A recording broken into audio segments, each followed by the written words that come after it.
Doctor Imran H সরকার। Doctor Imran H সরকারকে আমরা মোটামুটি সবাই চিনি।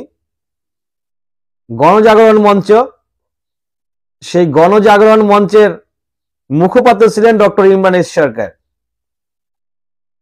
সেখান থেকে তিনি রাজাকার রাজাকার স্লোগান দিয়ে আমরা জানি বাংলাদেশে অনেক আলেমদেরকে ফাঁসিতে ঝুলিয়েছেন, জেল খাটাইছেন সেই ডক্টর ইমরান এইচ সরকার।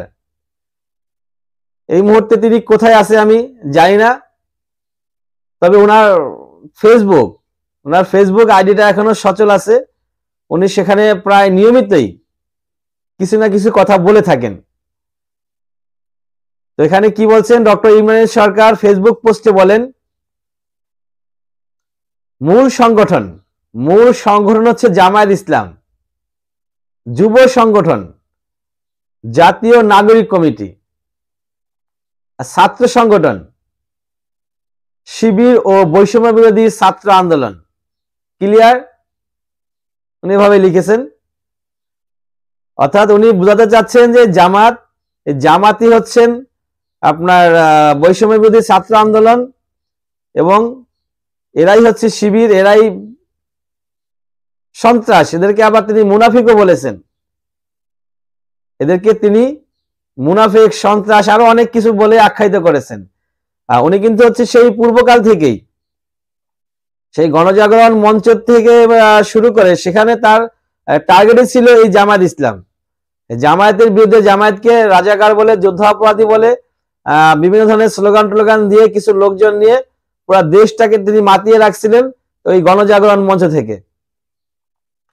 এর আগে আরেকটি পোস্টে তিনি লিখেন, এই মুনাফিক ছাত্র শিবিরদেরকে মুনাফিক বলেছেন। এই মুনাফিক ছাত্র শিবির সবসময় ছদ্মবেশে পারদর্শী। জুলাই আগস্টে একদিকে স্নাইপার রাইফেলের গুলিতে হত্যাযজ্ঞ চালিয়ে মানুষের অনুভূতি নিয়ে প্রতারণা করেছে, অন্যদিকে সাধারণ শিক্ষার্থী সেজে আন্দোলনের নামে সন্ত্রাসবাদ চালিয়েছে।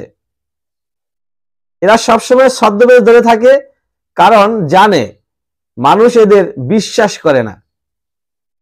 মুনাফিক ছাত্র শিবির তাদের মূল সংগঠন জামায়াত ইসলাম ও সন্ত্রাসবাদের আশ্রয় প্রশ্রয়দাতা দখলদার সরকারকে বাংলার মাটি থেকে উৎখাত করতে হবে।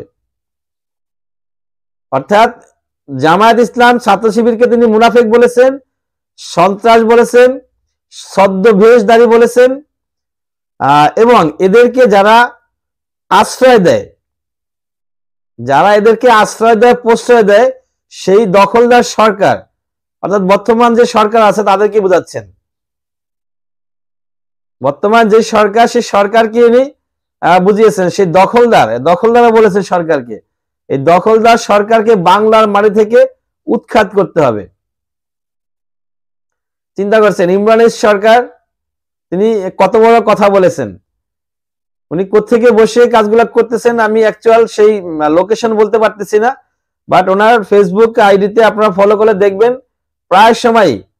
প্রায় রেগুলারই বলা চলে এই ধরনের উল্টাপাল্টা মন্তব্য নিয়ে তিনি ফেসবুকে পোস্ট করে থাকেন। তো আমরা আশা করব ইমরান এইচ সরকারের